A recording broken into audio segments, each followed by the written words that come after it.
It is like the honorary first minute of the video on people that are watching on playback. So here is my customary. Let's hope that the internet holds up, because it's my internet. It's like Australian internet, right? Right, Paigey? I mean, it's all over the place. Yeah, it's like you can't trust it. It could be wonderful one minute and then terrible the next. Yeah. So we're going to be, anybody that's watching back on playback, we're going to be talking about two shows in here. Of course, it's the Flash After Party, so that's the primary subject for the stream. But the other, we're also going to talk a little bit about Legends of Tomorrow, which I'm super excited about, because I really, really love that show right now. So yeah, that's what we're going to do. Hello, everybody. Thank you guys so much for coming in. We're going to get started here in a second. I just need to check the chat thingy that it told me they couldn't do. And, oh, it's not even up here now, Paigey. That's crazy. Okay. I guess we're done with that. All right. I don't care. I don't really care. Here we go. Hello, everybody. What's going on? Ragu, Wally Allen, Flash 20,208. John, Sam is in the house. Sam, I saw your tweet about Arrow, and we could talk a little bit about it, because I know you're excited. It's related to, of course, Lady Shiva. I thought it would have been related to Caramel. Disappointed, Sam. Hey, Dr. Cringe, Laura, Paul. Paul is happy about adult content, so that's good. Giovanni has some strong words for Iris. Why am I streaming so late? This is kind of my normal time, isn't it? Like, this is usually the normal time, so I don't know. Thank you, Sam. $50 for my birthday? That is awesome. Yes, my birthday was this week. Everybody always asks me how old I am. I guess I'm in that ambiguous age range where I'm like, I don't look as old as someone's grandfather, but not young enough to be a 20-something, so it's like that gray area. I got Paigey with me, as usual, and we're here to rant about TV shows, because that's what we do, right? We rant. So we're going to talk about Flash. Guys, don't worry. But we're going to start off. I got a few things I want to say about Legends of Tomorrow. My Legends of Tomorrow review is done. I just have to edit it. And my Flash review from last week, which took me several days to get done, simply because it's kind of a ranty video. So you'll have to wait and see. That one's very ranty. Thank you, Kaysen, for a birthday. $10, $50 for my birthday. Like, you guys are awesome. Thank you so much. Flash says, tell Paigey I said hello, because Paigey can't read. So we're going to... Just kidding. I will tell him. Paigey, he says hello. Tonight's episode could have been a lot better. So, yeah. We'll get into that. I do want to talk a little bit about Legends. Legends of Tomorrow, No Country for Old Dads, I believe is the title. I love their titles this season. Damien Dark was hilarious. I thought he was absolutely hilarious in that episode. I kind of like Damien when he's like funny but really evil at the same time. I didn't see your review yet, Paigey, because I haven't had a chance to watch anything today. Did you like Damien Dark on Legends? Yeah, I like Damien. I liked like the relationship that him and his daughter had, because it's really like the first time where they've dived into that. Mm-hmm. So I like that. I'm trying to think of the only. There was one thing I didn't like. Like it was like a minor thing I didn't like. I can't remember what it was. Oh, I just thought maybe like the setting for where Ray and Norma was just a bit bleak. Mm-hmm. Like it just felt like it was going through the motions. It wasn't that exciting, but right. It's like the minor thing that, and it wasn't even something that had necessarily wrong with the episode, because I guess they had to go to that setting to make what happened, like the whole reason that they were there, make sense. Mm-hmm. There's one other thing I can't remember what it was. It might just pop into my head later on when we're talking about it, but. Mm-hmm. Yeah, I mean, also I thought Nora and Ray had great chemistry in the episode. I don't know if they're pushing that as a relationship or not, but. What do you think? It's just because they're married in real life. Yeah, so that would make sense. Maybe it came over in the episode. I think that's the main reason they're together. Like if they weren't married in real life, they probably easily could just put like Nate and Nora together. You know what I mean? Yeah. Is my mic all over the joint or something? Well, it sounds fine to me. I don't know. Yeah, someone's saying fix your mic, Paigey. It could be Discord. Maybe it's clipping you out a little bit. I'll leave the call and come back in. Oh, there he goes. Okay, don't talk about him until he comes back. There he goes. Hello. Hopefully this works. Yeah, I think it sounds a little Hopefully better. it's better. Yeah, maybe. Wasn't about we'll just see. Thank you guys so much for the birthday wishes. Like, this is great. Yeah, my birthday was yesterday, like on Monday, but so hello Amethyst, how are you doing? So yeah, I thought Nora and Ray had great chemistry, and it makes sense they're married in real life, so that was fine. Yeah, we're gonna talk about that here in a second. So I'm gonna say this: I think Wally fits better on Legends. Is it just me? I mean, yeah, I think it's just like his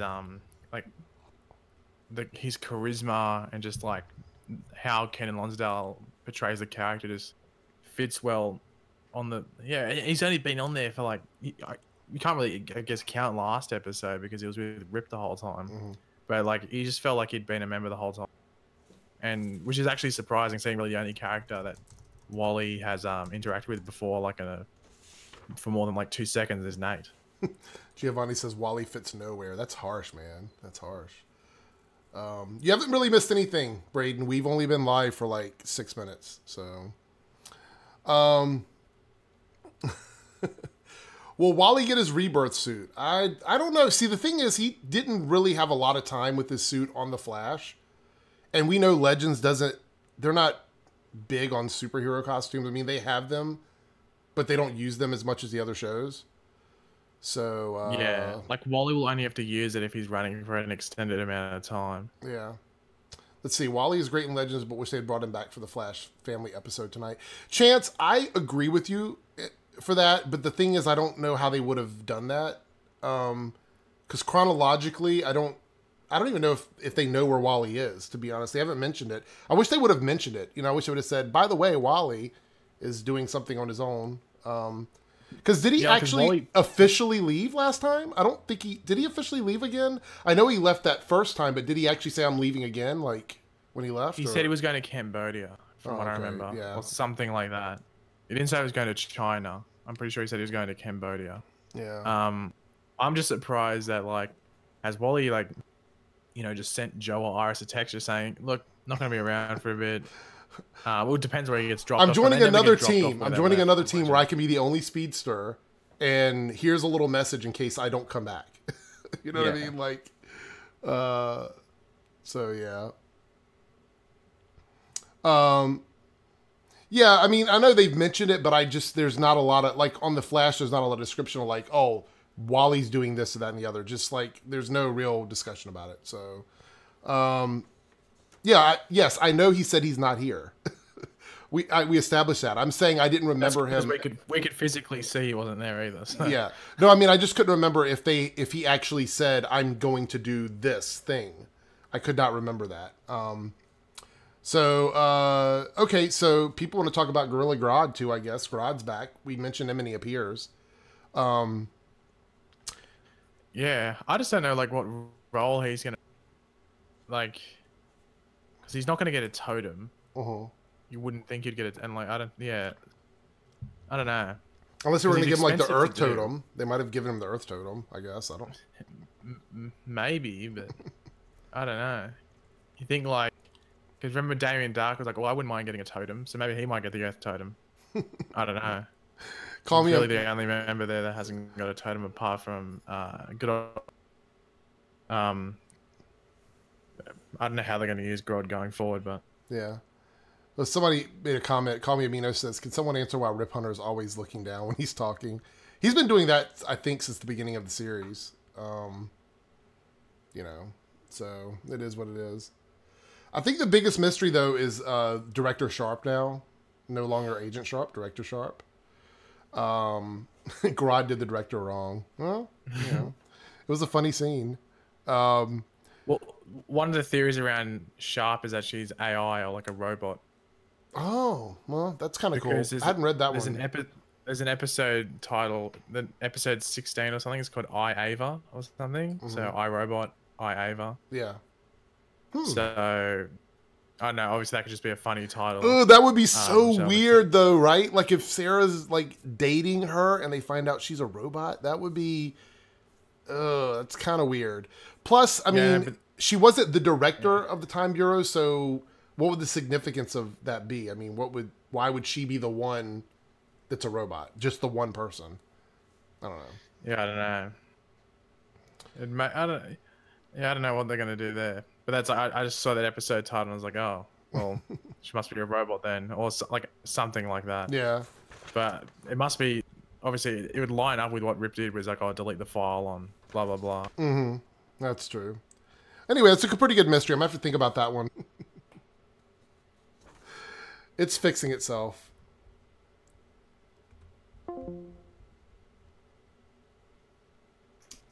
There we go. Oh, hello. Yeah. Welcome back.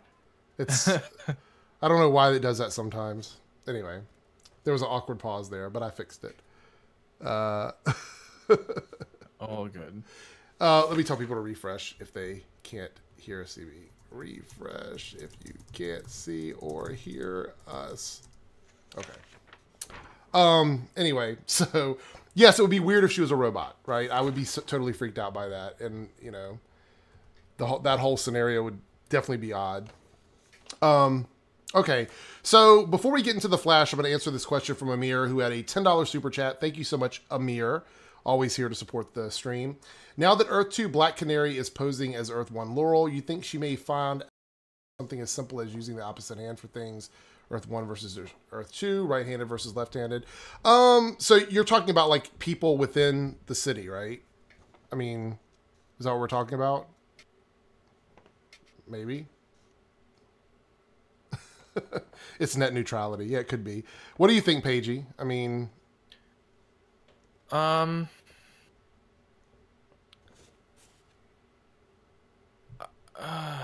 like be found out? Yeah, be found out. Yeah. I don't think so. I think if anything, like she'll be just found out, like, be exposed by someone that knows she's not Earth 1 Laurel, like say Team Arrow or New Team Arrow or something like that, or even Richard Dragon as well, because I doubt Richard Dragon would be too happy if she were to go and pretend to be, you know, on the good side, if that makes sense. mm-hmm. I'm interested to see how long it lasts and how effective it is. Whether how many people believe it and whether she just goes back to what Laurel was doing before she died. Yeah. In season 4. But because it's interesting. It's when she came I back think it was in, one of the ways that did she say she was gone for like 2 years or something? Did she say that? She said I've been kidnapped. I think it was 2 years ago, like around 2 years ago. I think she said. Yeah. So which obviously would fit in with when Laurel was killed. Yeah. Didn't Ali publicly out Laurel as Black Canary? Yes, Chico, he did. That's why the statue was put up. That monument. So, I don't know. You'll have to watch my Flash video, but my thoughts on it is I think that Laurel's story is very interesting. It's probably the most interesting thing from that particular episode. Yeah. An important thing to remember is that where she was stabbed, where she's injured at the moment, is where Laurel was stabbed roughly by Damien Dark. So if there was any like hospital reports and she said she was kidnapped, it would fit into that story. It's not like she had like. She was stabbed in the back or something. You know, she's stabbed basically in the same area. Yeah, and that's the thing is that will make it almost impossible to disprove that she's who she says she is, which is... Yeah. Yeah. It's basically to the general public, just to anyone. Ben says he's done with Renee. If you guys are ready for a rant, I'm telling you, watch my Arrow video tomorrow. It's pretty serious. I know Paigey didn't have like a huge negative reaction to his video. I watched your review of it, and but I actually watched it. I watched the episode like 3 times, and I didn't even mention one thing I didn't talk about was the fight choreography and the lighting. I felt like the 4th act and 5th act was so dark in that episode. I'm like, why is it so dark? Just turn a light on. I mentioned that I mentioned that, and I was like, I couldn't see a thing. It was so dark. I didn't even see Oliver like wreck Renee. That's how dark it was. I couldn't even see it. It was bad. Yeah. Anyway, I'll talk about that. That was light in that scene was like the T-spheres that went up. Right. That was the only thing that lit that scene. Sam says New Team Arrow is garbage. Sam, I'm going to say I agree with you, and I talk about that in my video as well. All right. So let's go ahead and talk about what we're all here to talk about, and that is the Flash tonight. Enter Flashtime, the highly anticipated episode that was supposed to be one of the best episodes of the season. Did we think it was? That's the question. I haven't watched Pagey's review yet, but I have a feeling we're kind of on the same page. So my first note here is, did we like Flashtime? Circle yes or no. So I think the comic book fan in me loves the idea that all of these speedsters were moving so fast that everything else around them was slowed down. That part, comic book fan, I totally love that. I do like that they place some limitations on it. I mean, you saw that, you know, Jay Garrick and Jesse Quick had to take a bow. And Barry was reaching his breaking point. So there are some limitations on it. But we're talking about roughly several minutes of time where Barry would be literally invulnerable to any attack from anybody. I mean, if he could do that whenever he wanted. I don't know how I feel about that. Do you have a problem with that at all, Paigey, or... Yeah, it's like they got to be consistent going forward with it. That's probably the best way to put it. They've got to be consistent going forward with it. If he's able to go, you know, do this. But overall, I thought it was really cool. And as you said, like, just comic book fan, it was just awesome to see. But yeah, that's basically I like, and hopefully, like, they just don't think, oh, okay, it was cool in this one episode. You know, have everyone frozen around and they can just walk around as if they're walking down to the shops or something. But yeah, like, I'd like to see them all going forward, but they just have to be consistent with it, which is something that the Flash can sometimes struggle with. They'll introduce something and then not be consistent with it. So let's make this one thing that they are consistent with. Mr. J's review says it was cool in terms of effects, and the Harry Jesse stuff was awesome, but overall the episode was just okay. Fun fact, Mr. J's reviews literally lives in the same city as me. We talked on Twitter. He lives like really close to where I am. So maybe we can do like a real life collab one day. I'll have to have you over. I'll stop by and see you and we'll do like a review or something.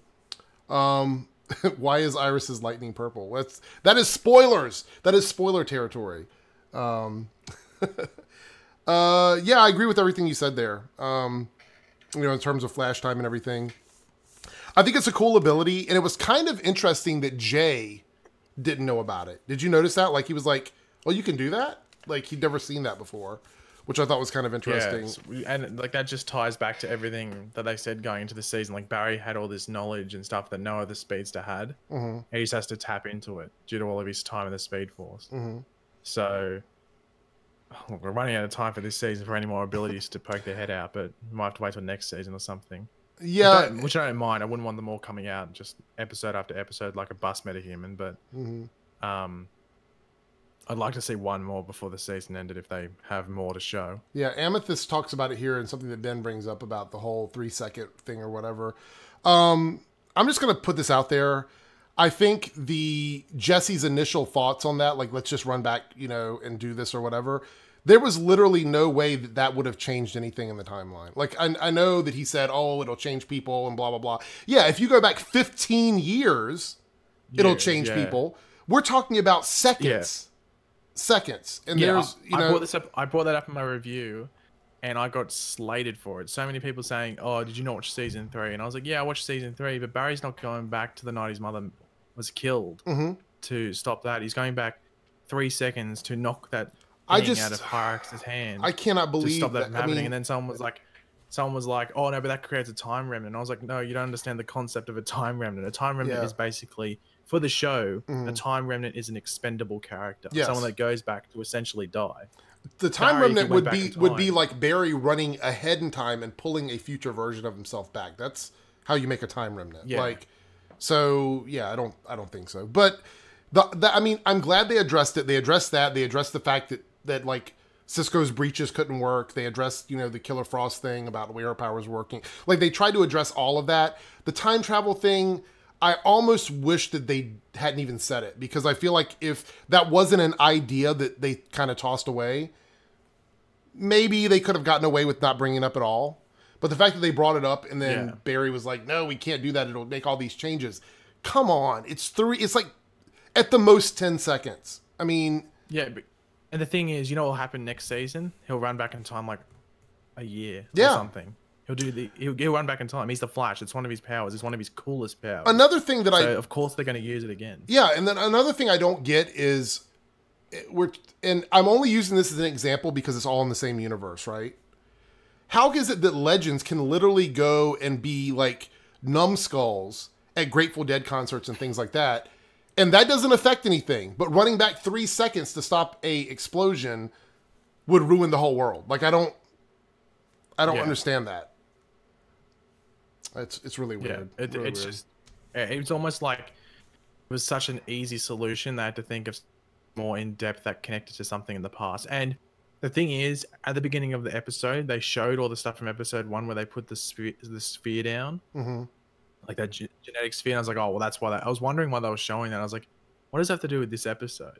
You know what? That's a good point. That was almost like a spoiler at the very beginning, honestly. Yeah, and then it happened in the episode, and I was like, oh, well, that's why they showed that in that like recap at the beginning. It would have almost made more sense when Iris was explaining to him if it gave us like a visual flashback to that scene instead of putting it together.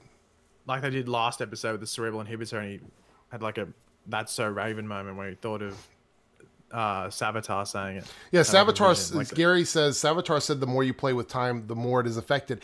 And I understand that concept, but we have a show where literally that's the entire thing, is a time travel. Yeah. So I don't buy that as being an excuse. And he'll do it next season. Right. And he'll do it next season 100%. That's not an excuse. I'm sorry. I mean, I know he said it, but Savitar was literally a few years older than our current Barry. He doesn't have all the answers, obviously. So I don't know. I don't buy that. I just don't. It's just the way I feel about it. Let's see. True Talk says, so quick people are going to jump up and say that Jay was talking about is the coffee shop girl. Yeah, I had a few people on Twitter I saw posting that. But I think that I think that the coffee shop girl is literally a plot device for this season. So, yeah.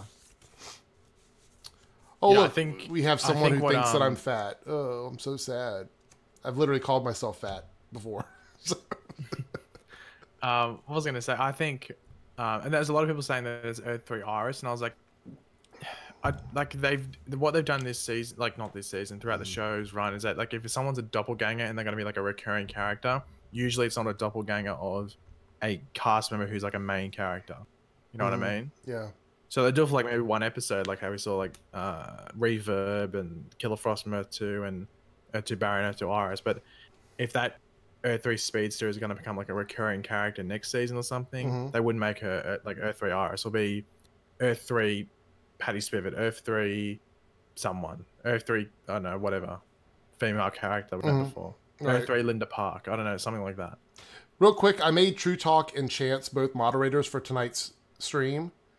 So if you guys want to, like, you know, silence someone that's acting up, feel free. Just don't abuse it, please. I trust both of you, so... I agree with that as well. Can you guys please discuss the Irish Lightning trash release? Jack. We'll get to that. I'll give out more mods if I need to, you guys. I know all you guys are here. I'm not going to... If I give somebody mod status for a stream, it's not like they're going to be mods forever. So, I'll add more mods if I need them. They were just the two that were chatting at the time, and I know that both of them are trustworthy. So, let's please not start this beg to be a moderator thing. I love you guys, I do. But I will pass everybody that comes in here will eventually be a mod at some time. I will change it up during the show. So if you're not a mod tonight, you might be a mod in another stream. Okay, so skipping ahead to Barry in this episode. True Talk, do you want to be a mod? If not, I'll pass it off to someone else. But I'd like to have some people that I know. I have a couple of mods that are not here tonight. So that's why. Let's talk a little bit about Barry in this episode. So I thought Barry had some good moments. I don't know. I feel like there was a lot of anticlimactic moments with Barry in the episode. Yeah. He was right there for me, right there. Yeah, I think Barry this episode summed up the episode. It just felt like meh. Right. Like in regards to what could potentially... There was so much potential with this episode. There was so much at stake as well that it just felt meh that whatever happened. That's why I thought it was still a good episode. It just felt disappointing in the same breath. Once again, I'm getting criticized for saying that. Don't know how, but Amethyst says, "Oh, please, Eric." Was it about something I just said? Because the chat is usually a little bit slower. Yeah, I'm not too sure. It's hard. I don't always line things up. What about the visual effects and CGI? We talked about that a little bit.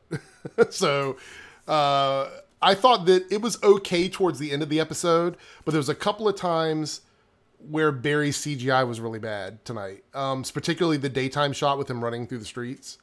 I was like, oh, kind of like from the back it was okay, but from the front it was like. What do you think? It felt like, I was having to think. It just felt like, you know when people play Grand Theft Auto and they put the mods on, and they put the flash in the game? Mm-hmm. That's what it looked like. It looked like someone was playing Grand Theft Auto with a mod, and they'd put the flash in the game. And it reminded me of that fan-made Flash game. Not that there's anything wrong with that. But it looked like a video game, is what I'm saying. Moving so slow. Yeah. That was the issue. Yeah. Yeah.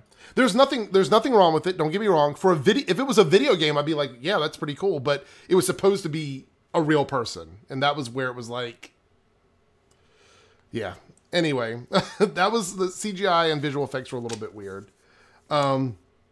Okay, so I also saw a lot of people upset that Cisco and Killer Frost were pretty much useless in this episode. And they feel like the Flash writers, they don't like those characters. So I saw a lot of people complaining, saying they dumbed them down to not come up with a proper solution. So Iris was put on a pedestal. Mm-hmm. That was one common complaint I saw about the episode. That was on social media though. That was on like Twitter and stuff. Which I sort of agree with. But then again, it wasn't Caitlin, it was Killer Frost. It's not like Caitlin's got... I don't know if Killer Frost ever uses Caitlin's intelligence. I don't think she does. It's like a separate thing. Yeah, I don't know. Yeah, I timed him out. You guys, if he comes back and keeps acting up, you can ban him. I don't want to pay too much attention to that kind of stuff in the chat, because then people will be like, oh, that'll get his attention, and then everybody will start doing it. Hold on, I'll be back in like 30 seconds. Okay. While he's gone, I'll answer a few questions. Do you think Jesse's mom died of childbirth? No, I don't think so. I just think that maybe it was a young age, probably.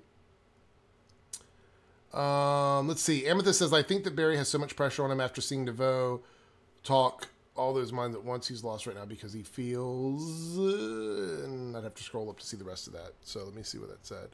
He feels like he cannot win. That's a really good point, Amethyst. It's a really good point. And I actually kind of agree with that. Yes, Brad, that was the next on my little list here. Was talking about Caitlin and Killer Frost. Thoughts on the mystery girl. That's the last thing we're going to talk about. It's all on the list. The Flash writers do not know how to write women. Braden, I've heard that from several people, and I think even Pagey's mentioned it once before. I've said it in the past that I feel like there's a lot of times they write female characters in the way that they think that females want to be perceived, and not actually how female characters are or how female characters should be. So yeah, I kind of agree to that in some regard, because some characters are done really well, but for the most part, yeah, I think you could be onto something there. About female characters and how poorly they're written in the Arrowverse. And they're terribly written. Like, really, arguably the best written character is Sarah Lance. That's about it. Do you think Jesse's mom is the Earth 2 version of Tess Morgan? It could be. I don't know if we'll ever actually get that character revealed. I think that tonight, hearing the voice was more than I had ever expected. Yeah, well, was that the voice of the woman who played Tess Morgan in season 1 of That's kind Flash? of what... Yeah, 2 people were saying that on Reddit, so... Mike says, $2 super chat. Thank you so much, Mike. Eric called it Flashtime Barry equals OP. How do you lose? Yeah, that's my biggest concern. I just feel like that power is way, way, way too powerful. I'm thinking maybe we'll probably get a thing later on where it'll be like, I can't use it anymore because, because it drains me or something. I don't know. Let's talk about Caitlyn and Killer Frost merging, because that's kind of interesting to me. I made a whole video a couple weeks ago about how I feel like they've kind of let Killer Frost down in season 4, and she doesn't really make sense compared to the way they set her up in season 3. So the idea of the two of them kind of merging together, do you think it would be more like Killer Frost giving up and letting Caitlyn be in control, or actually blending the two characters together? I mean, what do you think?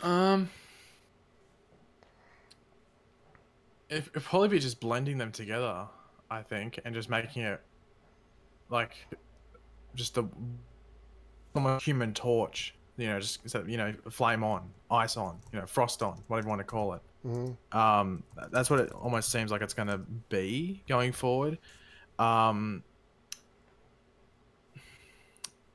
don't mind that. I prefer that, just because I don't think the writers can handle the split personality thing. They're just way too inconsistent. Just don't. I've always said it, I think the Flash writers have gone downhill for the past 2 seasons. Like, I know this is going a bit off topic, but it relates back to Caitlyn.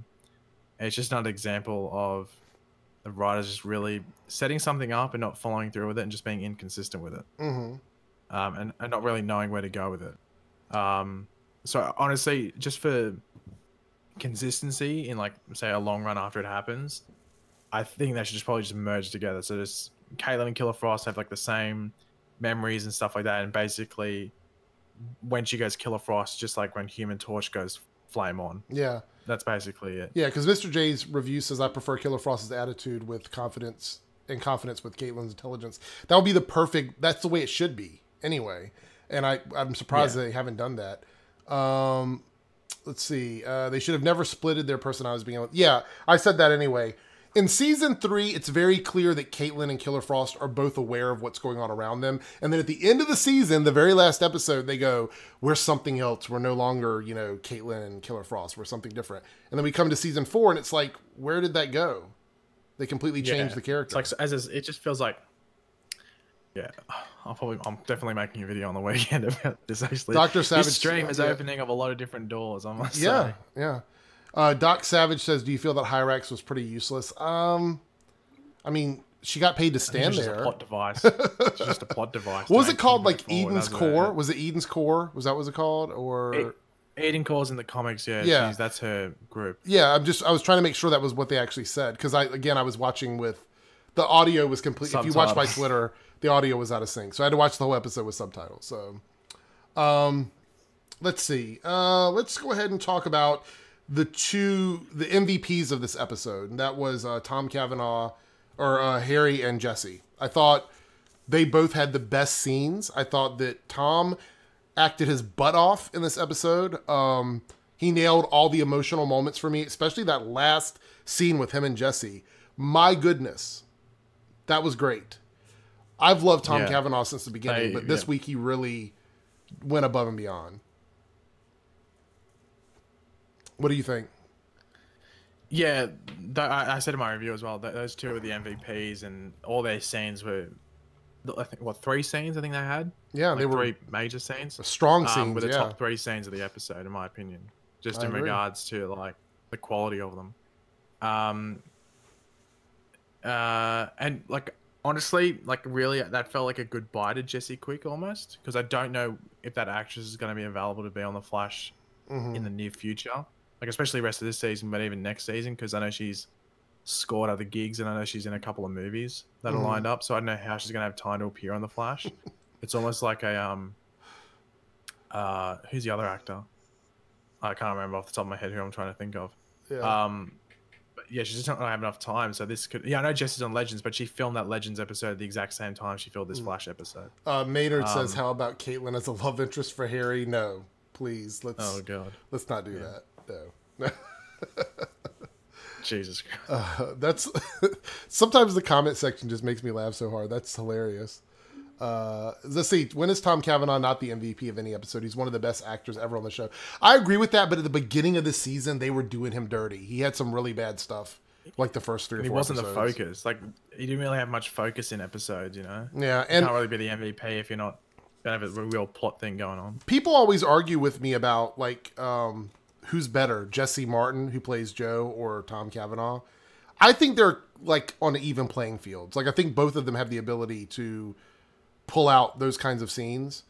I just think that Tom gets the most range because he gets to play multiple versions of the same character, and if you look at his performance as HR, as much as I cringed at it, some people loved it. He did a really good job of literally playing somebody completely different. I mean, there was nothing about HR anything like some of the other characters that he's played. So I don't know. I'm a big Tom fan. I would love to actually get a chance to sit down and interview him. I thought that would be great. Let's see. Jesse, actress, and Holland are starting to get big acting roles, so it makes sense, Paigey.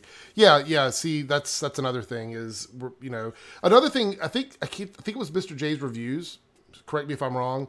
Who said that the Flash and Supergirl are the most inconsistent in terms of the DC TV shows. I don't necessarily think Supergirl has been that inconsistent this season. Maybe I think season 1 and 2 of Supergirl were consistently bad. Mm-hmm. This season has been consistently decent. Right. Without being like having, like I think what Arrow sometimes has, will have like a really good episode and then just have like a why did they make this episode? Mm-hmm. And I think Flash this season has been consistently just average, Mm-hmm. Like I think there's only one episode where I was like, this is a really good episode, which was episode 7, I think, of this season. Was it episode 7? The one where we go through DeVoe's flashback, whatever episode that was. Mm-hmm. That's probably the episode which was the best episode of this season so far. But every episode apart from that, I think, has been consistently average. Right. Or at least ranging around the same score of what you'd give it. I think there's certain aspects of Supergirl that make it seem a bit less than...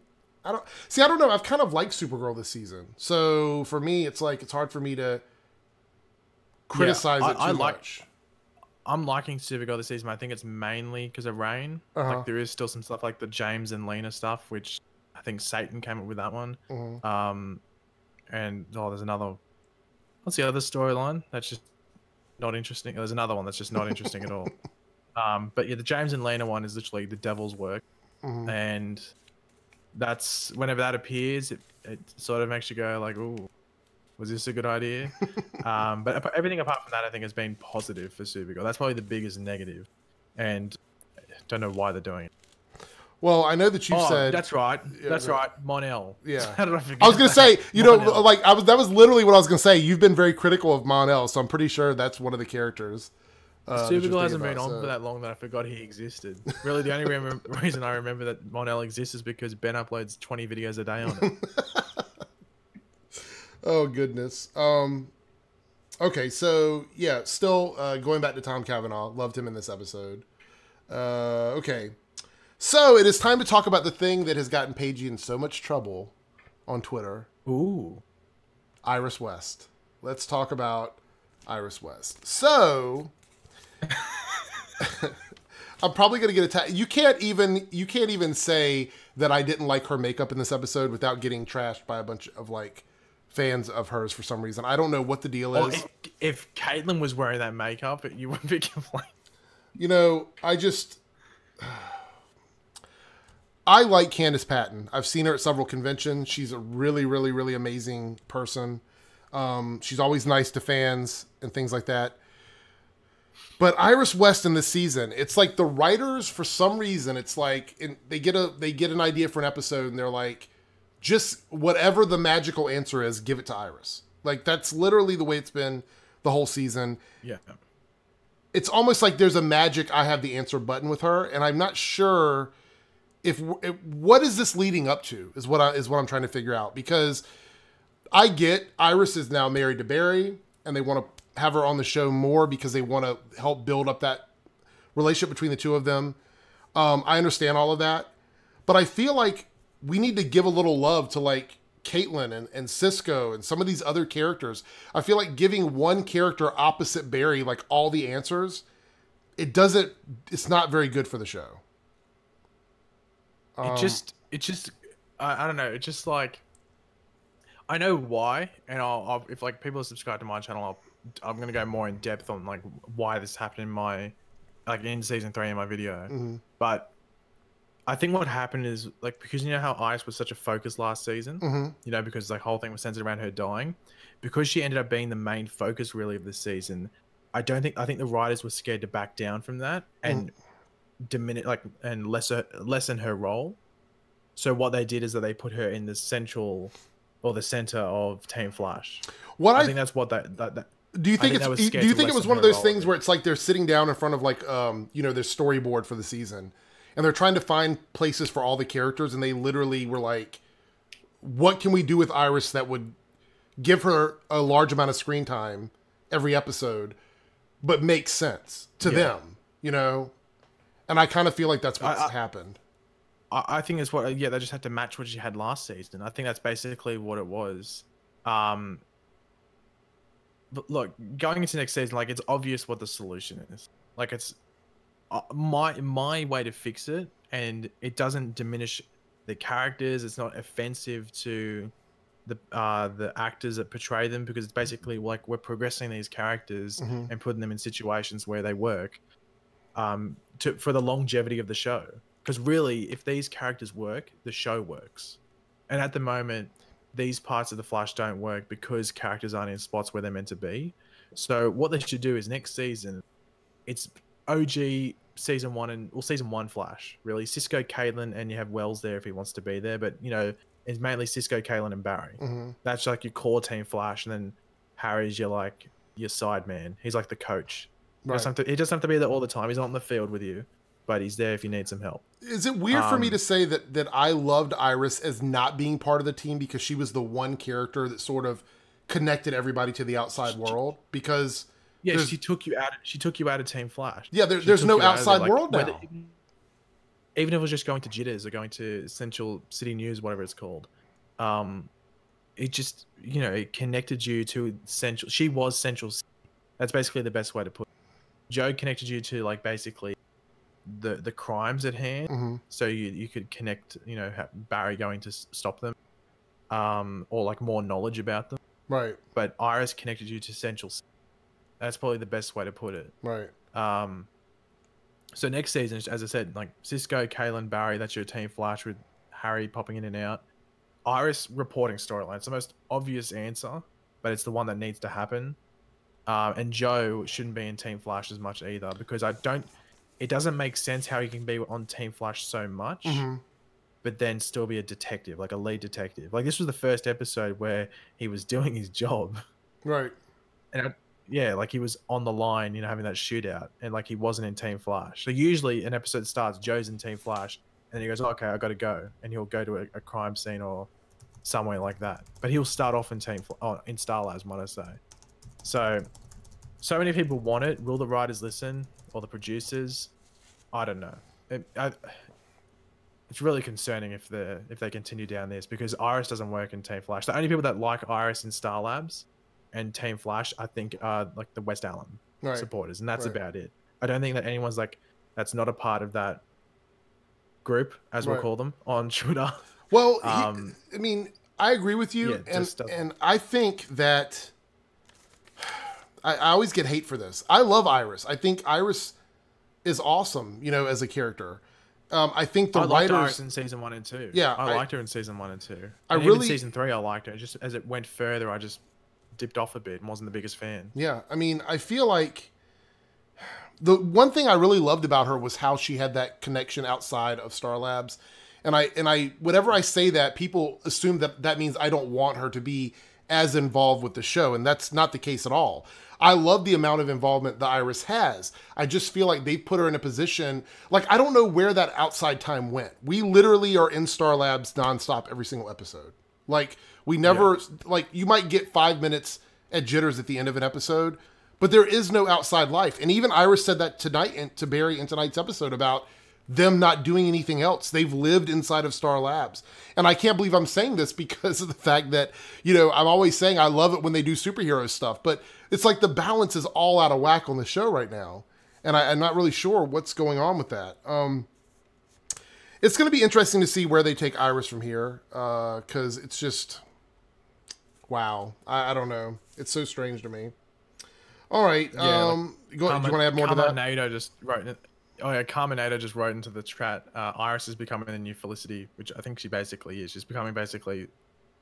Ooh, I wouldn't say season 4 Felicity because season 4 Felicity was on like a next level. Well, it's like well, Iris is a character I'd say season 3 who I Felicity. think a vast majority of people love, just like they did with Felicity in the beginning, and then she's slowly become a character that a lot of people that liked Iris have started to find a lot of issues with what they're doing with her, and I think that's the connection to the time now. Yeah. So, and I think one of the biggest mistakes they might have made, and I guess they couldn't see like into the future and how it would act, but in retrospect, looking back at it, maybe revealing to Iris that Barry was the Flash in season 1 maybe wasn't the strongest idea. Because I think the comics work the best in the Flash when Iris doesn't know that Barry's the Flash. Yeah. And that's how you get Barry and Iris, and it isn't the Flash and Iris. It's Barry and Iris. But on the show, it's literally We Are the Flash. Yeah. Like they've said it this season that many times that's obviously what they're going for. They're not going for Barry and Iris. They're going for the Flash and Iris. Black Jones says, Paige and Eric, do you think it has anything to do with Andrew Kreisberg leaving and maybe some of the male execs feeling pressure to push more female-driven storylines and whatnot? Well, I don't think it has as much to do with it as we probably think, because I do believe that they said they had almost the entire season of The Flash scripted out, sort of like a storyboard of it. So they've always known where they're going from beginning to end with the season, which is weird because I don't think they did that any other season. Maybe season 1. But I think that Iris was always intended to be like a big part of the season, because I think Candace Patton mentioned before it even started airing that she was going to have a different role and, you know, all this other stuff. So yeah. And another thing is, they mentioned this before, Ralph wasn't in the episode. I thought that was kind of weird too. Like that Ralph wasn't, I mean, they mentioned him, but he wasn't actually in the episode. I think it's more because he's not a main, he's a recurring. Or he's like a recurring regular, whatever the term they use is. So they only have to use him when he's relevant, I guess. And really, he just would have been saying, oh, hello. And like Barry wouldn't have been able to use him when he entered Flashtime. Because Barry would have known that a nuclear bomb would have even ripped through Ralph. So yeah. Well, Chico, like Ralph could like wrap himself in it. Yeah, Chico, you can't, with somebody's username, it just, you have to complain to YouTube about that for allowing people to make those names. I don't have any control over that. Yeah. I've seen much worse than that. Yeah. So, but yeah, I mean, I'm just weird. It's weirded me out because I thought maybe like Ralph would suggest maybe I should wrap around the bomb or whatever, but it wasn't. He wasn't even in the episode. You an idiot. So, yeah. So.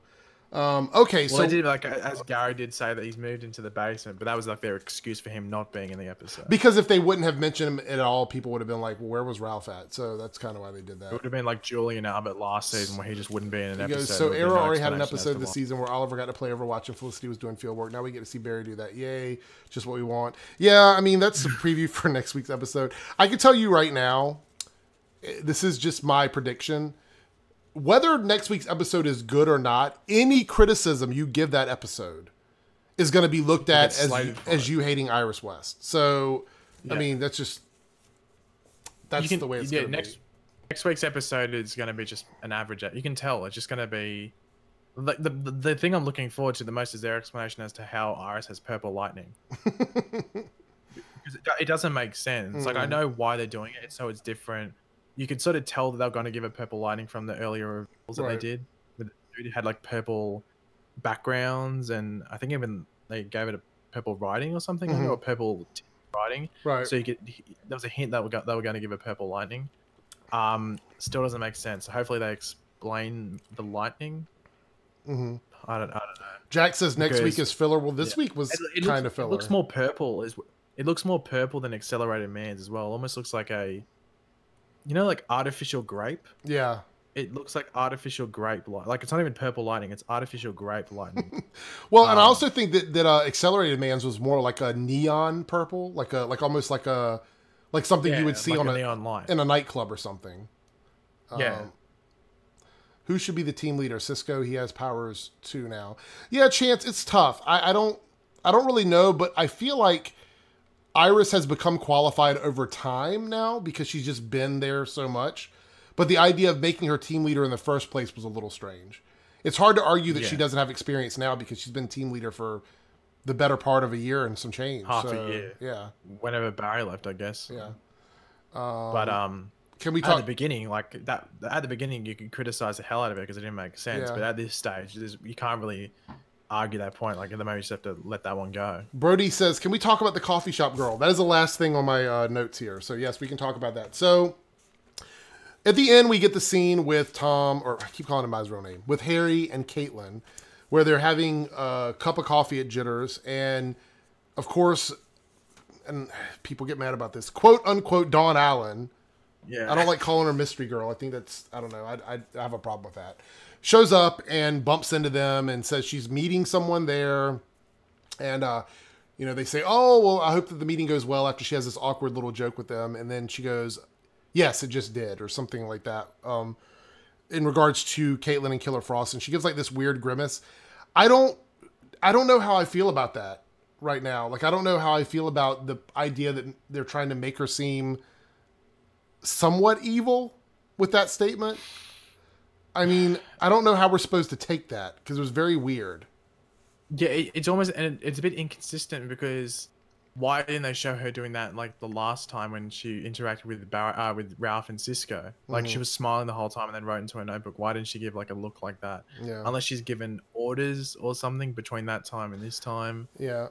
I don't know. Monique says she don't totally think it's knocked the connected to coffee. DeVoe, because Oh yeah, I agree. someone was saying it's like she's a spy for DeVoe. I was like, why would DeVoe need a spy? Yeah, I agree. You know, I think he it's doesn't totally. need a spy. I think it's totally disconnected from DeVoe. But Monique says, yeah, she did it on purpose. Yeah, absolutely. There was something that was supposed to happen there, and she was interfering with it. Obviously, I don't know if maybe she knows that that conversation was supposed to lead to something else. Which, this is the thing, when Barry talks about time travel, and we're to assume that this mystery character is from the future, she's literally doing what they're trying to preach against this season, which is no time travel. So, who was she meeting? She was meeting Caitlin and Harry. yeah, she said she said something The about meeting like went well or something. it went well, yeah, something Yeah. like that after it happened. So I believe that's Because what it was Caitlin supposed went, I to hope the meeting goes well, and she goes, oh, it did, because that's who she was meeting. be. Dawn wanted Kate to look hot. I don't know, like I don't know where it's going. Like, one thought is that it's maybe led on to next season's villain, and it's all set up. Like, because she's not like she's like that relevant. Like a lot of people talking about her, but she's only been collectively in maybe 3 minutes. Yeah, I was of the gonna whole say, season, like, it's if you been wanna less than stretch it. 5 minutes, easily less than 5 minutes. Yeah. And a lot of that would have been that encounter that her and Barry had at the wedding. Really, a lot of it Says, was did, that. did you already mention she addressed Caitlin as Killer Frost? Correct me if I'm wrong, but I think she was talking about the drink she was having. The drink. It was her first that Killer she'd spilled- Frost. She spilled a Killer Frost onto Caitlin. I Yeah. think that was what she was talking about. Let's see. Would her interaction affect things? For her, they would affect things. If she's from the future, anything she does in the past would affect her future. But the characters were... See, okay, so this is the cool thing about this Dawn Allen situation. Let me tell you why. Whenever we watch the show and time travel has occurred, we've watched it at the point of view from the person who is actually making the changes. So therefore, we know how characters have changed and things that have turned out different. In this case, we're watching possible time travel from someone whose future we're not aware of, who is making those changes. Very similar to what happened with Eobard Thawne back in season 1, except the only difference was Eobard Thawne's main goal was to get Barry his speed back so he could continue to be the Reverse Flash. Whereas we have no idea what this person's goal is. So it's a very interesting situation if she is from the future. Again, we don't know, but there's a high probability that she is, considering she was using the language of enlightenment. So, I don't know. Quite possibly. Could she be the Cecile daughter and Cecile may die in childbirth? I don't think that that's... Because her interactions have been... that interested in that. Yeah, I was going to say her interactions have been primarily with the main characters. So I don't know... I don't know. Harvester of Sorrow, has Dawn spoken to all of Team Flash apart from Iris and Joe? Maybe there's a reason for that. She lives at Jitters, apparently. She lives in the alley at Jitters. She's only really... The only place we've seen her interact with the team outside of Jitters was at the wedding. So, yeah. What is the language of enlightenment exactly? We still don't really... I mean, Do we know what it is for sure? I just, it looks like the future language from Legion of Superheroes, but they're not connected to the Flash. So yeah, I don't know. It's connected to DeVoe, so it looks like it is the Age of Enlightenment. DeVoe was writing symbols on his whiteboard or chalkboard, might I say? Back in like I think 7, that flashback episode. So if you go back and watch that episode, you'll see DeVoe writing the symbols. Oh, you don't see him writing them; you just see them on the blackboard in the background. So they're connected to DeVoe, but you'd have to think it's the Age of Enlightenment language because it just doesn't make sense to me as it why it wouldn't be like that. I think you've just gone offline on stream. Chico says Central City named a drink after a murderous supervillain. I don't think anyone outside of TV Flash knows that she's good now. Yeah, they don't. I actually think that there's a lot of, they only have a lot of drinks there named after various like heroes and villains at Jitters. Welcome back, Dr. Cringe. Wait, Cody says he thinks that she's DeVoe's daughter. Hold on. Is that a theory from somewhere else? Because I've never heard that before. It's a possibility because it makes sense. Maybe she's trying to tinker with things that Team Flash are doing that don't lead to DeVoe being taken down. That's because if you think about it, she would look slightly like a mixed heritage based on her mother and father. Yeah, like it would fit. But that would assume that DeVoe wins. You know what I mean? That he wins and that she gets born and travels in time. It would assume that that's the case. But how would she... Or maybe she's trying to stop DeVoe from winning and everything that she's doing. Maybe her father goes mental or goes next level and she knows like what happened in the past that led to it all. Monique, so because, she's trying to interrupt with what DeVoe happened. has changed bodies and I'm assuming that if he ever was intimate with his wife with one of the other bodies. Dominic. Yeah, with Dominic or something. That she would be pregnant with she'd have the genetics of that person. Because if you think about it, the only person that he could have done that with up until this point would have been Dominic. Yeah. Well, I mean, if they got pregnant while, because she was intimate with Dominic, obviously. They showed scenes of them kissing and making out. I'm going to assume that they were intimate at some point. So that's why I'm saying, that's why I said mixed heritage, because there was the only time that could have happened would have been when Dominic and her were together, because DeVoe was suffering from a physical ailment.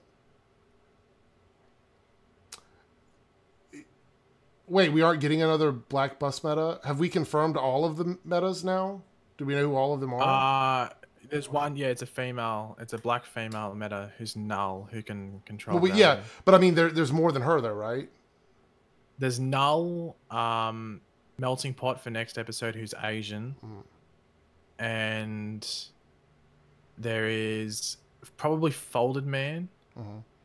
Now, is the last one. Do you think Folded Man is going to be the gateway into DeVoe's dimension? That's what it looks like it is, and that's going to be he would be the last bus meta as well. Right. So he would be like True Talk said if that's the case, then Mechanic would be pregnant now. Yeah, I mean that's what I'm saying. Like if it was going to happen, that would be the only way it would happen. I'm not saying look, okay, let me make this very clear. I'm not jumping aboard this theory and saying that it's what's happening. I'm saying that it would make sense in that regard if it was Dominic and her together, mixed heritage, bus meta. That's what I'm saying. I'm not co-signing on that theory at all. It's very interesting. She isn't Godspeed. I think I said at the very beginning of the season that I didn't think Godspeed was going to be coming on this season. A lot of people jumped on that hype train. I was not one of those people. So yeah, the more I've thought about it, the more I'm kind of the conclusion that they could still use Godspeed, but Godspeed couldn't be a main season villain unless they left his introduction till the back half. Good night, Jack. You can't do a full season with Godspeed. It's his story wouldn't fit a full season. This is so funny. Look, Black Jones. Like, how many times do people have to bring up Godspeed in the chat? You guys are going to get the same people who push Godspeed will be pissed when it doesn't live up to your expectations. So stop with the Godspeed theory. Still that triggered, but I'm totally on board with that comment there. It's weird to me that people are so tight. Like, Godspeed is a character who I'm not okay. So, and anybody that loves him, this is a legit question. Why is he so popular with the fandom? Like, I understand Bart Allen. I understand that character. People love him. He's had a long history in the comics. He's had plenty of stories. Godspeed is relatively new and hasn't had a large amount of stories. So is it his really costume? The story, if you're gonna use him on the show, the story you would use is his first story, because it's really the one that would work for a TV show. But you couldn't do it the whole season. If anything, it'd be I don't even know where you'd put it. Would you put it in the first half of the season or the back half? Because I don't think it'd work with the back half. Because I don't think the ending is that. And if I remember correctly, it's been really long time since I read the story with Godspeed. But wasn't the big thing like he went out and like ended up like taking out all the other people with speedster powers? Wasn't that part of his storyline? Like when the whole story, like to sum it up, and so people haven't read it. It's been out for like 3. Essentially, like the Speed Force storm, like we saw at the end of last season, happens, and it gave all those people Speed Force powers that Barry was trying to train them. Right? Yeah, and so, obviously some were good. Some use them for like malicious things. Some people were, being almost like vigilantes, like helping, and some people just didn't want them, and were just like, well, how the hell do I deal with this speed? Because I do one thing and I'm running at the speed of light. Right.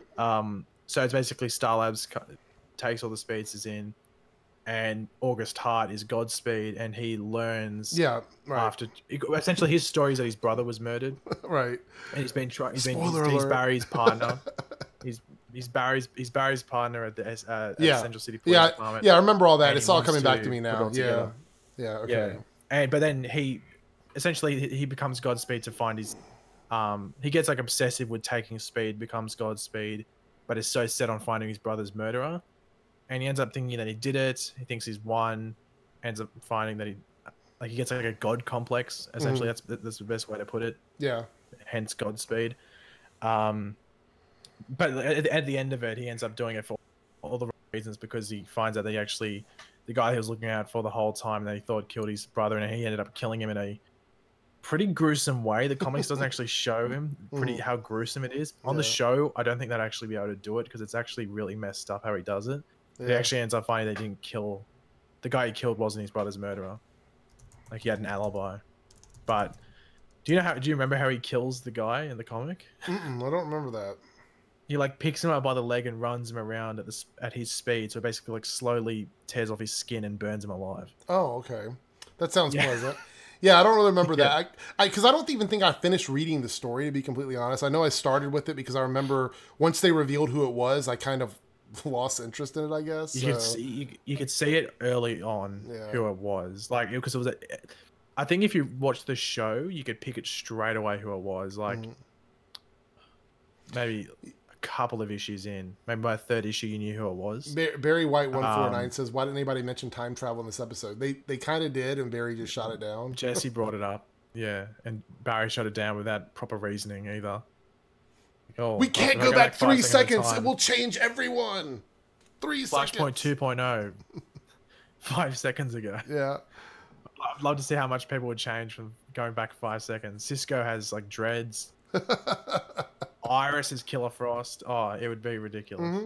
Stuff next week would run Iris run. We want Flashpoint 2.0. So anyway, I don't have a problem with Godspeed coming on the show. I just feel like it's not enough to fill up a whole season unless they introduced the speedsters, like gave a bunch of people Speed Force powers, because that's literally what I remember from his story, was him going around and dealing with these other people with Speed Force powers. So they would have to do that. But I mean, it is what it is. So we'll, I don't think we're getting him this season, but we'll see. Yes, Gotham is back. I'm not gonna touch that show. I got my account got hit too many times for that. So I may go back to it at some point. I'll probably do a season overview or something, but I just can't deal with Fox and their problems with that. Judge Natal L. Goodbye. Good night, Dr. Cringe. We're going to be wrapping it up here in a minute. You guys always know that means like 10 minutes for me or more. So we got an advertisement for somebody's Instagram. I don't know what that is. I mean, I know what Instagram is. No, I'm not explaining myself. Let's see. Didn't the producers say there were no speedsters this season? Brad, I think the way they worded it was they weren't going to have like a main villain speedster. I don't know if they specifically said like main speedsters, but I don't like that's know. the way they worded it. So like DeVoe's role wasn't going to be an evil.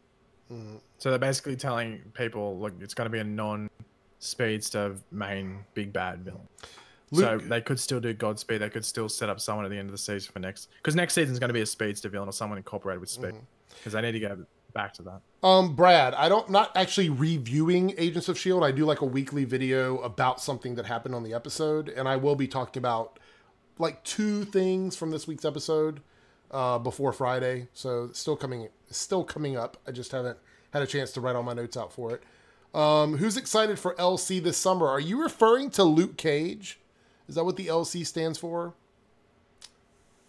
If so, I am absolutely 100% excited. Okay, so Sam, $10 super chat. Thank you so much, Sam. So can you please explain if this interview with Selena happens, how that works, and possible you interview her like you did with Bat? Just talk about other things other than the Shiva idea. It's been a while. So Sam, you know I'm really tight with the guys over at Discussing Film. If they do an interview with her and I have the opportunity to talk to her, I will definitely cover a range of things with her.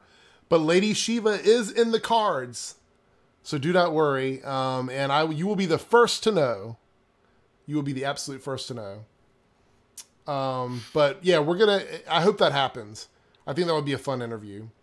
Michael Mayan says, $5. Love both your shows and DC reviews. My question is, who do you guys think Jay Garrick's new apprentice is? Is it Dawn Allen? That's a good question. We talked about it briefly a moment ago. We know who we don't think it is, but I don't think it's the mystery girl, because at this point, I'm not even convinced that she's a speedster, to be completely honest. I think she's just time traveled in some way. Yeah. Because she hasn't given it, like, I'm not saying she's not a speedster. I'm just saying we don't really have any indication of what her actual powers are. So I'm not going to say that she's the one working with Jay Garrick, because surely he would have mentioned her, I think, to them if they knew. It was very ambiguous. So I think that's them planting a seed for later on, you know? Yeah. I think, I don't know what you think, Paigey, but I think it's like they plant it as a seed. It's going to be a girl, and that's all we know. And then later on, if they decide to introduce her, she'll show up and she'll say, oh, by the way, I'm from Earth 3, and I was trained by Jay Garrick or something like that. Like, I think that's kind of what they're doing, you know? Yeah. If I had to put money on who it is, and just because if they want to diversify a speedster and not, make them white, I know they're doing that with Iris, but it's literally for one episode, and it's just like Freaky Friday. They could go with Mina Darwin from the comics. She was in she's from Flash Rebirth. She has an interesting arc without spoiling it too much and telling you exactly what happens. Essentially, she's a good speedster. Something very speedsterish happens to her that causes Barry to go, what happened to her? And then she comes back in a not so heroic role. So they could be planning a seed, where Jay maybe mentors Mina, and maybe she could become a villain for a later season, or at least a villain for a couple of episodes, or an episode, one of the two. But she's a possible option because she's a female speedster. Yeah. So there's not many of them around. There's a couple from the new arc that do pop up. Like Avery Ho, I think, is one that they could do if they wanted to do her. I think they're getting to a point where they may just start introducing new characters altogether, you know? Yeah. Like, I think the 2 options are either Mina Darwin or Avery Ho. They're probably the 2 options. They're very recent. They're both from Flash Rebirth. She is from China, though. Right. So unless she seeked out Jay Garrick or something. But then again, they could just change it that she's just Chinese, but she's American. So yeah.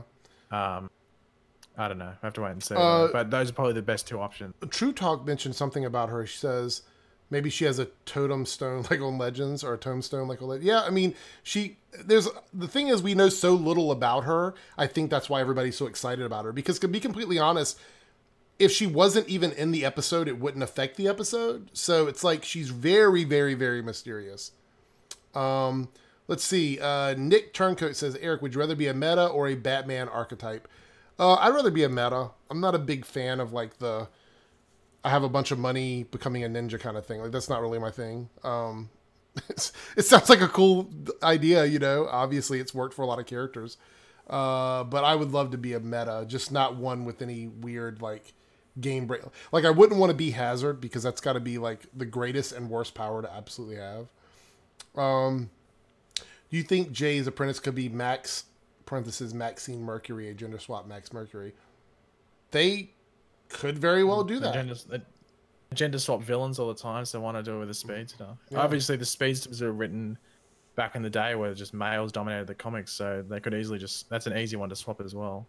Eric, which show has a higher budget, Shield or DC TV? Shield. I mean, they've got Disney money, and you say like DC TV is not only on a major network, it's also funded by Berlanti Productions. And I'm not saying he doesn't have a lot of money, but those characters are. It's not like Warner Brothers is making those shows 100% by themselves. The Teen Titans show is a Warner Brothers thing, so it'll be interesting to see how much money they put into that. But if you look at the special effects on Shield compared to what we get on the CW shows, you can easily tell which one has the even just most money. Flying car. Yeah, like I've always said, Shield is the closest you're going to get to a movie on television, like in the way they do things. Not talking about Netflix, because obviously the Marvel shows on Netflix have their budget works a little bit better because they have a smaller season, so their money gets used in a much more precise way.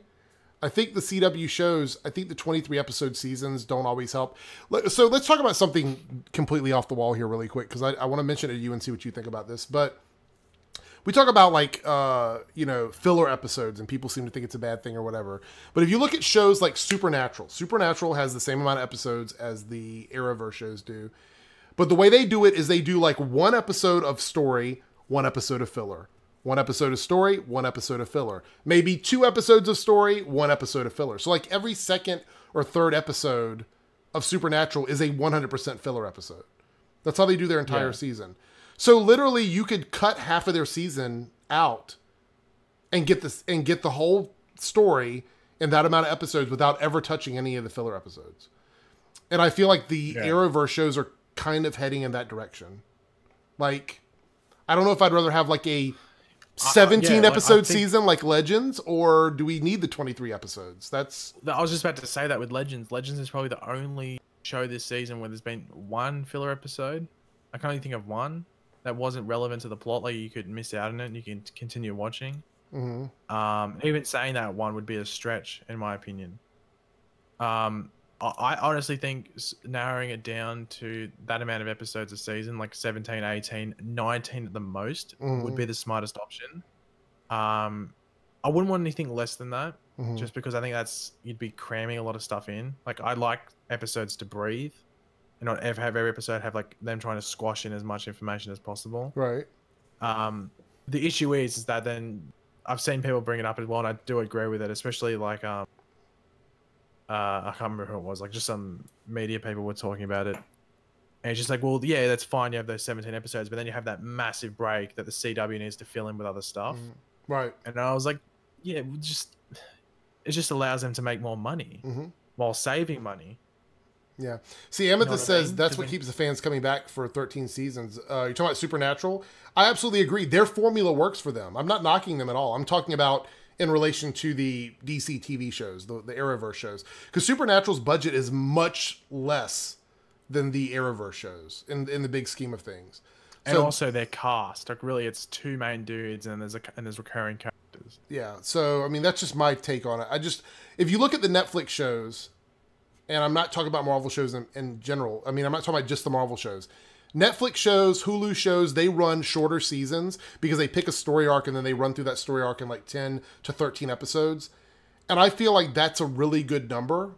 Maybe it's just because I'm binge watching it. But then also shows like The 100 and other shows that come on TV also run shorter seasons. So iZombie runs a short season as well. And iZombie, I think, is one of the best shows on the CW. Yeah, True Talk says, I think the 23 is a construction of how the network works who wants October to May. Right, but you got to think, though, how many breaks do we take? How many breaks have we had this year? You know what I mean? Like, they take so many breaks between the time it debuts and the time it ends. It's 3 so far, isn't it? But I know there's 1 coming up, and probably 1 more. So I'm going to say there's going to be 5.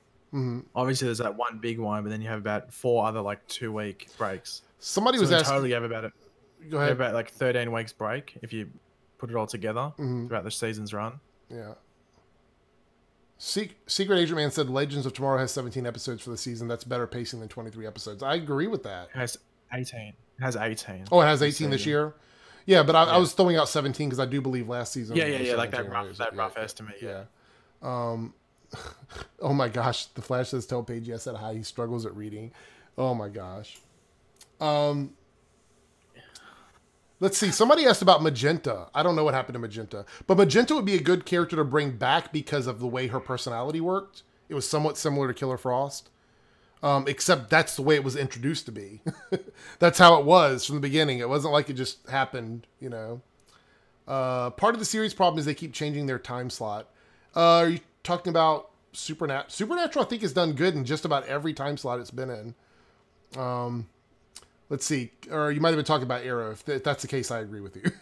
I think Arrow's ratings are suffering because people aren't used to watching it on Thursdays in the 9 p.m. time slot. Let's see. I think, yeah, I mean, I've said that before, but I'm tired of, I mean, I feel like that's giving it way too much of an excuse. There's a lot of issues with Arrow this season that outside of the time slot, but that does have something to do with it. I agree. Chance was talking about we miss the stuff that people are saying. Yes, I do sometimes miss it. If we're talking about something else and it goes by and I forget about it, then I miss it. I'm reading the chat, but I'm also trying to talk at the same time. So, True Talk says we had the holidays and the Olympics because it was a year, but I feel like we usually have a month break in March. Yes, there is usually a break around that time, but I mean, look at Supergirl. Supergirl's on break for what, another 4 weeks now? I think something like that. So yeah, it's weird. Arrow is suffering because Arrow is error. I think a lot of people are I'm gonna have a weird reaction to tomorrow's Arrow video when it comes out. I don't know if people are gonna necessarily agree with everything I'm saying, but we'll have to see. We'll have to see. Is it me or does Arrow season 6 suck? I think it's probably a good division between fans right now. Best show this season beside Legends, I like Black Lightning, but also like Supergirl. So it's kind of a toss-up for me. What do you think, Paigey? Legends. And then after Legends. I don't like judging stuff before a season's over, but Legends is I think I'm one of the few that actually enjoys the Flash this season, so I'm going to say Flash second, but I think Arrow will surpass Flash. So, to be confirmed, the end result of this, but at the moment, Legends, then Flash. Let's see, it says we're about to have a 2-week break between 15 and 16. Of Arrow, I think it is. Yeah. Yeah. Because of March Madness, it's basketball season. That's why my shows got delayed tonight. I feel like it would have been good if they didn't order a full season of Dynasty. Yeah, I don't watch Dynasty, so I'm on board with that. We'll do a few more comments here, and then I'm gonna wrap it up. Anyway, I gotta go. I'll catch yours and Ben's video tomorrow. I have to be up at 5 and it's 12:50 here. I hope you have a great day or night. Yes, it is 12:50. We're in the same time zone. Sleep good, Amethyst, and we will talk to you. We'll talk to you tomorrow. Let's see. Most modern shows, other than comedies, will still use 20+ episode format. I think that's what hurts these shows. I think Mr. J's reviews. I think that the problem is the streaming services have shown how strong a shorter season can be. I mean, there's even shows that are like 8 episodes. Like, I think The Expanse, which comes on Sci-Fi, is a really good show. I think that's like 8 episodes, and it's a really strong season. But they're trying to sell things to advertisers, so they double up the amount of shows that they actually, or the amount of content they actually have to do filler episodes. And I don't dislike filler episodes. I just like good filler episodes, and sometimes they're not. I think tonight's Flash showcased like both the strengths and weaknesses of filler episodes. And if you guys have noticed, I've stopped scoring my shows. I don't give numeric scores at the end of my reviews anymore because people would get mad when I give something an 8. Why is it not a 10? Well, because everything can't be a 10. So I stopped giving numeric scores, and I just say, did you like it or did you not like it? Simple as that. Yeah, Legion was 8 episodes. Yeah, it was a shorter season. Let's see. I think they should cancel Arrow and keep Green Arrow either on Flash or Legends. See, the thing is, if they cancel Arrow, Stephen Amell will not go to another show as a side character. He's not going to do that. He would shop himself around to another show first. Do you think that Jesse Quick thought about traveling back in time to save her mom and make her dad happy? Well, here's the thing. Let me make something very clear here. If Jesse Quick thought that time travel was the way to fix the problem, why didn't she just do it? Barry would have not been aware of it at all. She would have been able to keep it to herself, and it would have been the end of it. Matter of fact, she could have done it, and no one would have known if she wouldn't have said anything to anybody. So, but have they established that she can time travel? Well, see, that's the thing is, I don't know if they have. We haven't seen enough of her to know that. But the fact that she acted like it was, she can open breaches to another Earth, obviously, right? Yeah. I mean, if she can do that, then Barry should be able to do that. That would mean that obviously she could time travel, right? I mean, yeah, because the only ones that we know that can time, Jay and Barry. Even Wally, we haven't seen him time travel, I don't think. Yeah, but Wally opened a breach into the Speed Force. It's so weird. What constitutes as the differences in those things? Because they all feel to me like they're very similar, in my opinion. I love how Jay Garrick was living in a Life Alert commercial. I've fallen and can't get out. Poor Jay Garrick. I love how he says, I've been doing this for a long time. It almost made me feel like he was talking about like the 1990 Flash series that he was on. Because that's, 28 years ago? Wow. Yeah. Yeah, it's a long time. Supergirl sucks. Her acting is bad, and I'm the only one who wants to be Supergirl's boyfriend. Okay, that's a lot of mixed emotions right there in that statement. I don't know. The new Sabrina show? Are we talking about Sabrina the Teenage Witch? Is that coming back? Did I miss? Netflix show. Really? I totally missed that one. Didn't Jesse come through the breach at the lab? Yeah, Brad, my exact point. If she's able to travel from one Earth to another. Okay, so wait a minute. Let me, I'm trying to straighten this out in my mind. As far as we know, on Team Flash, the only person who could open breaches between between Earths is Cisco. But we saw Zoom, who was able to open breaches himself in season 2 without the help of anybody else. So, are we supposed to? Cisco, he just put his hand out and just opened the breach. So, is Jessie able to do that as well? Because otherwise, how is she breaching without a breacher? And I'm not talking about the Danny Trejo character. That's I'm a little confused about that. I think it just comes down to plot convenience. I just needed to do it, so it happens.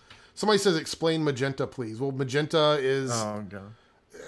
She's a character who had a very similar personality thing like Killer Frost, where she was a good person, and then when she used her power, she became evil. That's pretty much it. There's really not much else to say about her. It's funny that she's been gone all this time, and there's been no mention of her. She's one of the few metas that just... they let her go. I guess she never went evil again. Didn't Barry run to Kara's Earth? Yes. However, that was barely addressed because it happened when Supergirl was on another network, and they kind of just used what I like to call Supergirl Season 1 science, where they barely explain anything. The only breach is in Star Labs. Yeah, but every time am I remembering this wrong? But every time Barry traveled to Earth 2, they had to have Cisco there to do it, right? Am I remembering that incorrectly? If I am, enlighten me, but I believe he was. Because that was part of the reason why he couldn't get back from the Gorilla Grodd thing, right? I mean, when they were on Grodd's Earth, didn't they need Cisco to go back and forth? Is that right? One person. Oh, sorry. What was the question? No, about breaches. Wasn't one of the big plot things with the Grodd episode was that Cisco was needed to breach back and forth. That was probably why, that they had to have him in that episode. Yeah, I think it was. it's the whole breach thing's a bit confusing, to be completely honest, because like they set it up that there's all these 52 breaches throughout Central City, and then like they focus on like the breach room down in Star Labs, Right. But then like they've shown that Barry can breach whenever, like if he runs fast enough, he can just breach wherever. So like, are they just opening the breach from the start? That's what I think what happened was they can open the breach from Star Labs on Earth 2 and it just opens up on Earth 1. So you can just walk through it essentially. Yeah, but didn't they say that it has to be a speedster that does the traveling unless you're a breacher person? Like, because... Yeah, but did Harry and HR just jump through, remember? Right. Back last season, HR just jumped through. He didn't have a speedster running. That's true. And I do know that Supergirl was given a tool by Cisco to open portals just to Earth 1. And then back to Earth 38. So... Yeah, it's such a confusing thing. This season of The Flash has been, let's just skip over the science of things. This episode was one of the first episodes that I can remember where they actually had to like use a lot of technobabble. Because on Arrow, the minute you mention technobabble, hey Hoss, I don't know about that, or I don't understand what you're saying. Let's make sure Someone in my comments section just brought up a really good reply to how Barry's like, oh no, we can't run back in time because it has fractures on the timeline, even if it's going to kill everyone. Yeah. Remember when he ran back in time in the Arrowverse crossover for the second season? Because remember, Vandal Savage blew over. Yeah. I remember that one. Yes, yeah. But literally nothing happened afterwards. Like there was really no effects, and it's never brought up as like a cause in changing things. Yeah. Isn't that the same thing? He ran back like over 12 hours or something. Yeah, it was a half a day or a full day. Yeah, but in this episode, he would have been running back 5 seconds. Yeah, I know it was an accident that he ran back, but it's still the same thing. Yeah, that is true. Well, Supergirl's plot holes aren't as bad this year as they have been. Season 1 and Season 2 had a lot. So also, again, I just go back to Legends.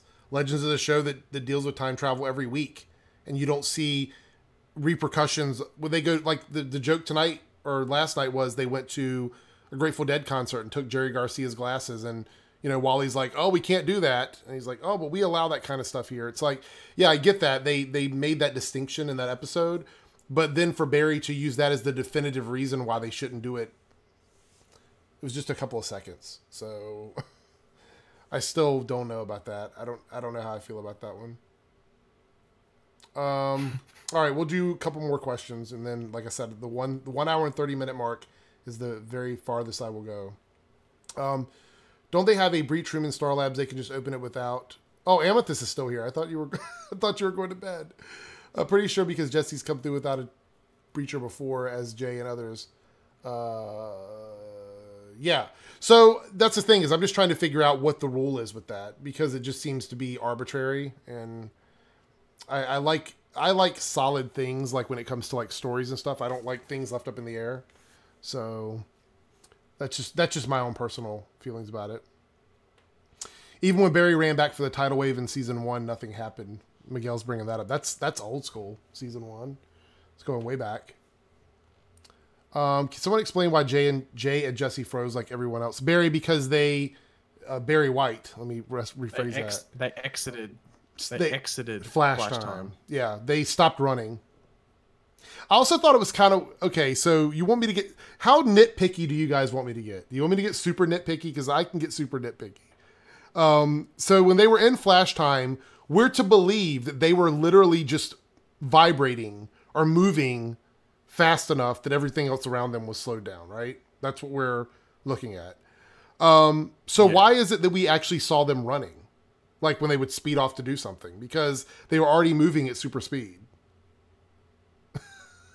So why were we getting like the running with lightning effect? Because that makes sense when everybody else is moving at normal speed and they're running from one place to another. But when they were already moving at super speed so fast that everyone else was literally standing still, I think running with the lightning bolts was a bit... They ran faster? They ran faster than that? I don't know about that one. I feel a certain kind of way about that because they were already going fast enough that everything around them was completely still. How much faster could they possibly go? Because at that point, it would be instantaneous. Like when Jessie left to get Jay, she would have literally just disappeared and reappeared. There's no faster than that.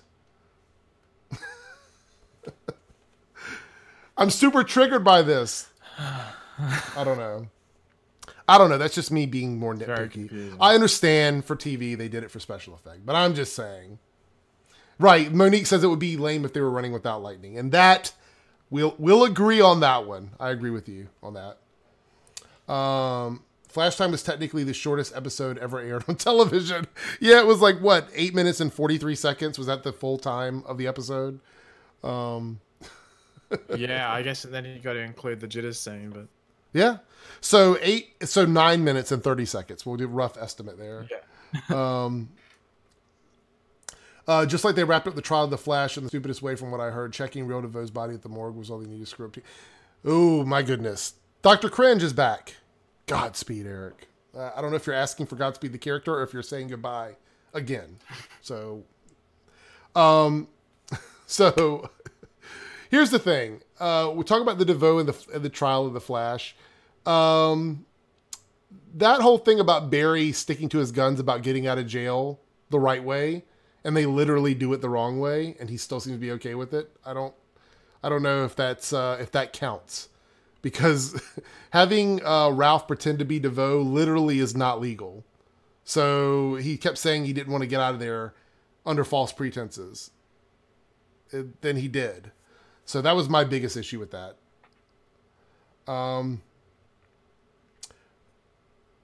Godspeed is literally how fast Jessie could go. Oh, I don't know about that. Oh gosh, CB2198. You're trying to start a war between me and Paigey. Thoughts on Kristen Wiig as Cheetah, the villain of Wonder Woman 2? We talked about this in extension. Like, he loves... Who was it that you said you would like? Which one is your, like, dream casting for that? One that I don't think you liked, which is Sarah Paulson. Right. No, I know. We talked about that. And I remember you saying that on Twitter and everything, and even in DMs and stuff. That's your idea of, like, a casting. I think that Kristen Wiig would be even worse than Sarah Paulson, honestly.